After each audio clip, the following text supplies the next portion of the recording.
Und wir können auch ahnen, dass es Interessenkonflikte geben wird im transatlantischen Verhältnis zwischen Amerika. Now Europe is facing almost like a perfect geopolitical storm, and there will be folks in Germany and other parts of Europe who will say, well, if we can't rely on the US, we need to now lean on China, for example. I think it's been quite a shocking experience to feel so betrayed by our most trusted ally, the United States. And I think member states' priority, including Germany's priority, will be to place economic growth above everything else. Wir haben kein Interesse an einer wirtschaftlichen Abkopplung von China. Wir wollen kein Decoupling. Hello and welcome to Connected. I'm Divya Gopalan. Germany's incoming chancellor says it's the country's highest priority to strengthen Europe and become independent from the United States. A stark indictment of where US-EU relations are heading. It will affect trade, security, and have consequences for the rest of the world.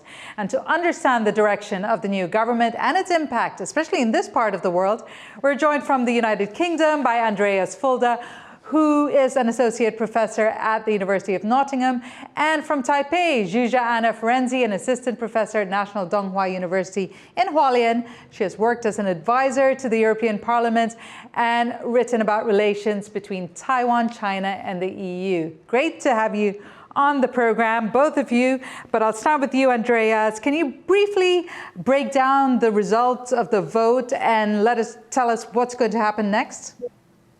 Yeah, sure, I'd be happy to, and thank you so much for your kind invitation.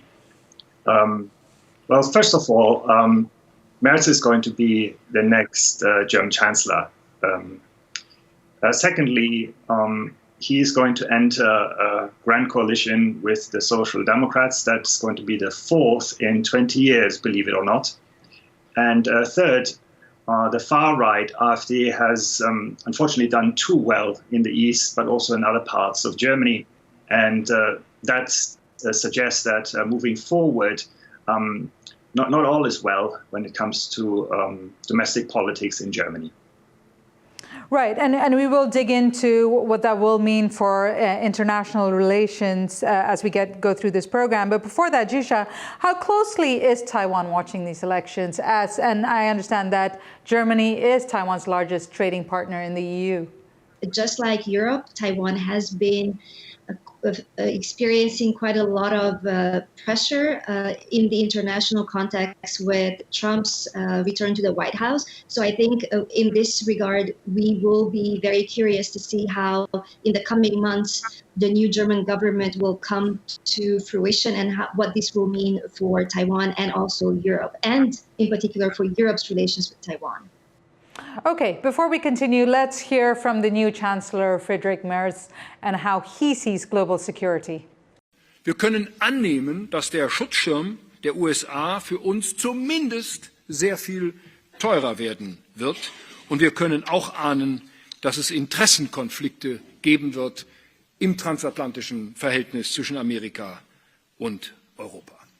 Europa muss endlich erwachsen werden.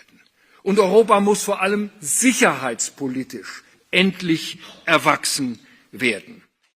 Interesting choice of words, but Andreas, does Friedrich Merz have the mandate and the power to change foreign policy? I'm in two minds about that. I do think that he may surprise us. The challenge thus far has been that on foreign and security policy, the CDU-CSU, which Merz represents, and the Social Democrats haven't really seen eye to eye. But luckily, there has been a shift now in the leadership of the parliamentary caucus of the SPD. So someone who's been very, let's say, understanding of Russia in the past. I think that's a diplomatic way of putting it. He's stepping down, and a more pragmatic figure, Lars Klingbeil, is going to take over. And so perhaps in terms of the so-called grand coalition, which is not going to be that grand after all, it is possible that Merz will be able to ultimately convince the Social Democrats that we need a new and much more assertive German foreign and security policy. Zsuzsa, he says, Europe must finally grow up. What does that mean to you? I think growing up means to be able to have not only the capacity and the capabilities to promote our own interests and protect ourselves, but also to have the political will. So neither works without the other. And I think growing up, from what I understand from this strong statement from what you played just a second ago, is that perhaps this is the moment when Europe is finally understanding that we need to have both the capability and the political will to move forward. And that means that we are ready to cooperate with whoever plays by the rules. And that goes for trusted partners that we've had, which is the United States, but that's no longer the case, perhaps. It also goes for difficult partners like China, that we need to rethink how we go forward. And what does growing up mean to you, Andreas?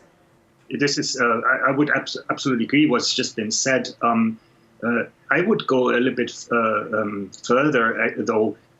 Germany now really is between a rock and a hard place. See, for very long, Europe has relied on US security guarantees. It has, in the past at least, benefited from cheap Russian gas. And it has been overly reliant on raw materials and intermediate products and supply chains made in China. And now Europe is facing almost like a perfect geopolitical storm. And there will be folks in Germany and other parts of Europe who will say, well, if we can't rely on the US, we need to now lean on China, for example. And of course, if you recall what Wang Yi said at the recent Munich Security Conference, the Chinese Communist Party is going to exploit these kind of rifts in the transatlantic alliance. And so for Merz to say we need to grow up, I wholeheartedly agree, but it's going to be very, very difficult for Europe. And to that point, the ongoing war in Ukraine has been one of the biggest security threats to Europe. Yet Washington has started so-called peace negotiations with Moscow without the EU's or Kyiv's involvement. The ruling party SPD, which has lost the majority but will likely be in a coalition government, has previously stepped on the brakes when it comes to military support and weapons deliveries for Ukraine. Take a listen. Friedrich Merz will der Nuklearmacht Russland ein Ultimatum stellen. Im Bundestag hat ganz offen gesagt, wenn Putin nicht tut, was Deutschland will, dann wird ab morgen mit deutschen Marschflugkörpern weit nach Russland hineingeschossen. Ich kann da nur sagen, Vorsicht. Mit der Sicherheit Deutschlands spielt man nicht russisch Roulette. So what, you don't play Russian roulette with Germany's security, but what does that mean then, especially as we see the US making these moves, Andreas, to almost freeze the EU out of these so-called negotiations and at the same time make a deal with Russia? What does that mean for Germany's support for Ukraine and in turn Germany's security? Well, we've just listened to Chancellor Scholz, who of course lost the election. He has been fiercely criticized for this kind of fear-mongering that played into the hands of the Putin regime. And it must be understood that if you want to protect peace in Europe, you need to deter the Russian Federation from escalating. And giving into nuclear threats is not deterrence, but an invitation for Putin to one day even maybe to attack the Baltic states or, God forbid, Poland. And therefore, I do think that the new chancellor fully understands the importance of deterrence. It remains to be seen whether, for example, Klingbeil, the gentleman I just mentioned, who is going to lead the party in the parliamentary caucus, the SPD that is, whether he will be willing to break with the SPD foreign policy, which so far has been way too accommodating towards radical revisionist autocracies like Russia, but also China. So, Zsuzsa, can you see the EU and Germany acting independently from the US when it comes to defending Ukraine from Russia? I think we've reached a point where we understand that we can no longer rely on the United States. But in order for us to move forward together, we need to get our defense industry up to what it needs to be in order to protect our interests and protect ourselves. And this is where we face the biggest challenge, because the defense industry in Europe is highly fragmented.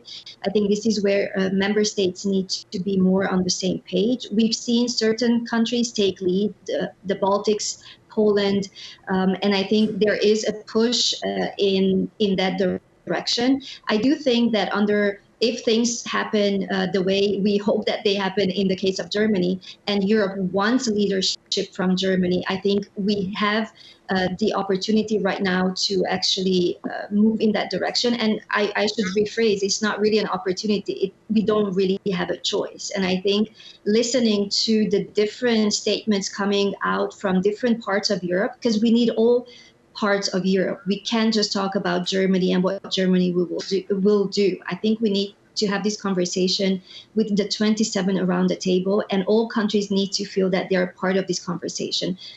Often member countries, certain countries in the EU have felt that they have been neglected in these conversations when it comes to our future with China or how our future security should be managed. And this is the time when everyone is part of the discussion, and I think that we can get there, but it will take time.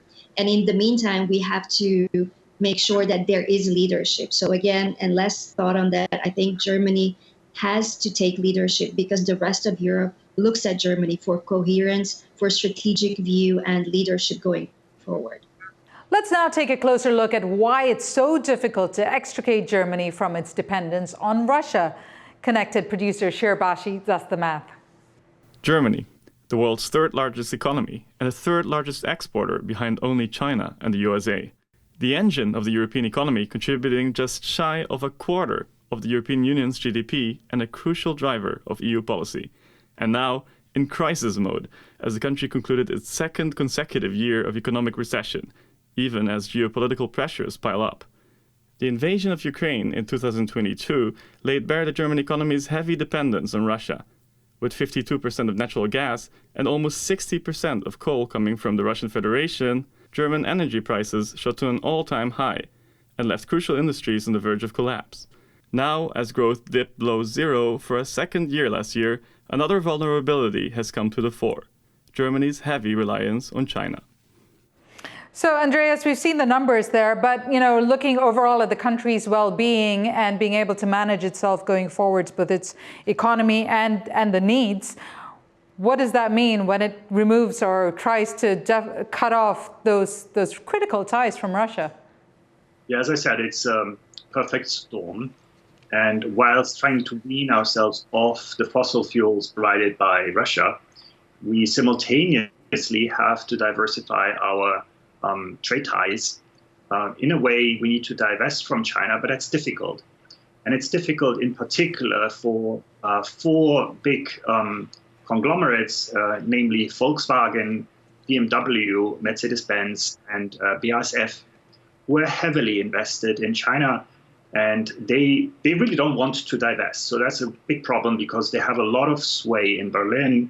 They have the ear of the chancellery, and it remains to be seen, frankly, whether the new incoming Chancellor Merz will be able to assert himself vis-à-vis these industrial behemoths. And also bear in mind, also the small and medium-sized enterprises in Germany and other parts of Europe, for that matter, are dependent on intermediate products which they import from China.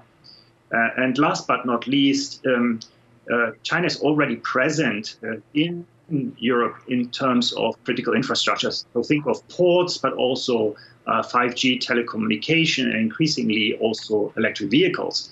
And so kind of disentangling Germany's economy from China's and by extension Europe's economies from the Chinese economy will be very, very difficult indeed.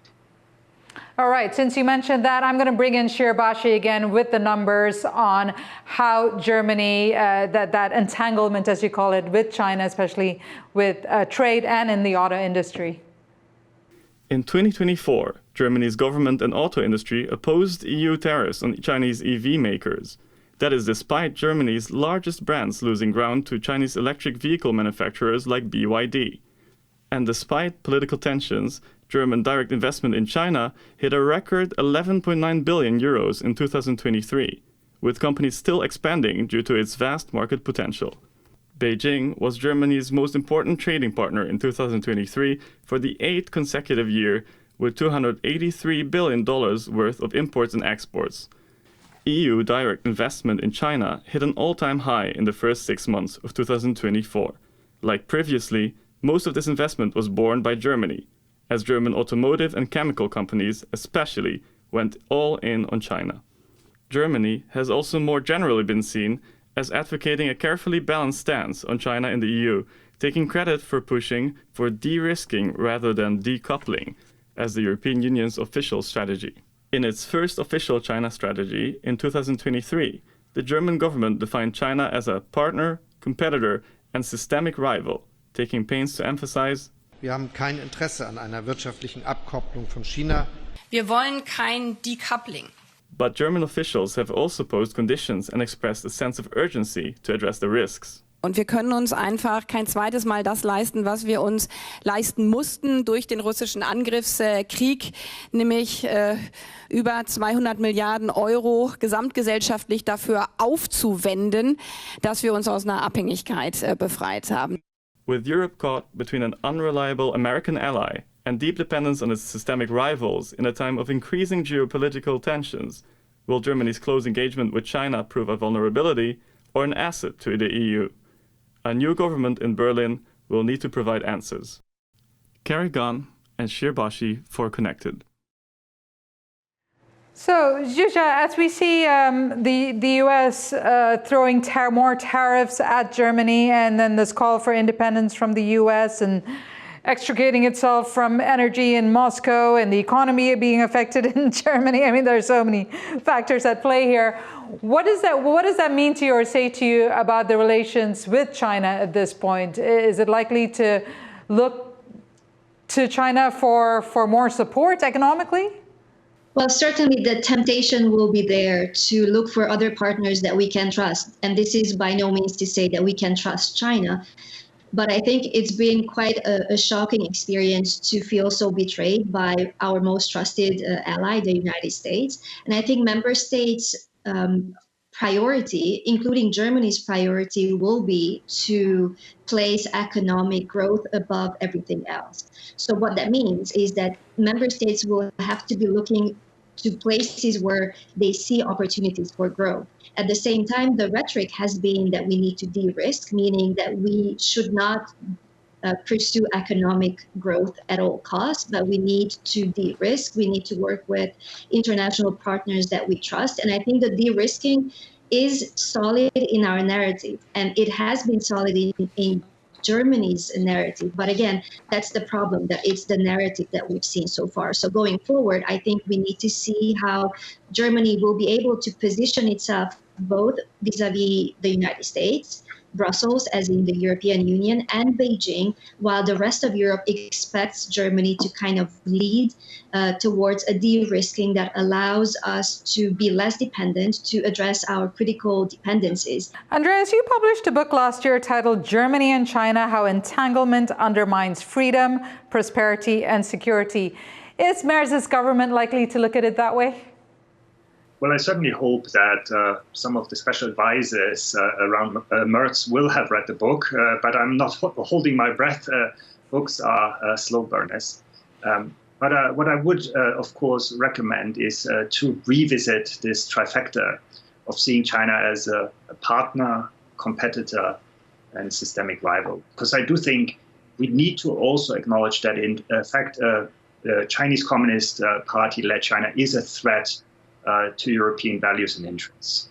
The CCP has been interfering in our liberal democracies through three means: clandestine diplomacy, geo-economic coercion, and disinfo campaigns.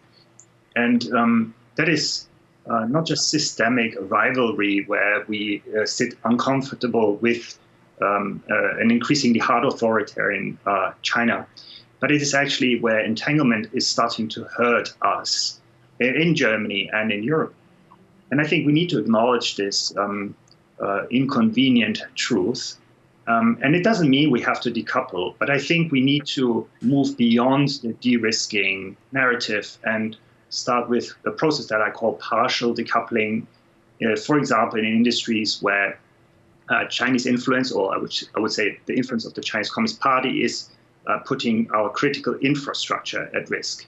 This is the bare minimum, and I think Merz should prioritize that.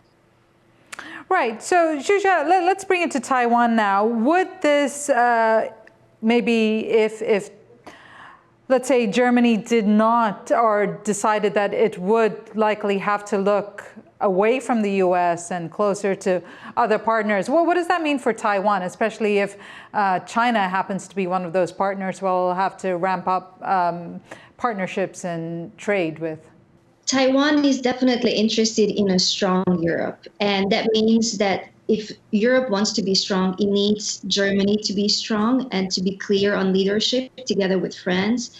And I think if Germany decides to go down a different path, which actually does not prioritize strengthening Europe, it will not help Taiwan. So therefore, I think the conversations I'm having here is really more, rather questions than conversations perhaps, is, what kind of relationship does in the end Europe want to have with China? And this is a question I ask myself, because I don't think we understand perhaps the risks, and we have certain clear ideas about the fact that we want to de-risk, we want to reduce our dependencies, but it's not really clear to me where do we want to be in terms of the next 5-10 years. Of course, this does not only depend on Europe, but it needs to be more clear where we want to be. And I think Taiwan in this process has shown itself to be a partner. Taiwan has positioned itself very clearly vis-a-vis Europe that it can be a trusted partner in the Indo-Pacific.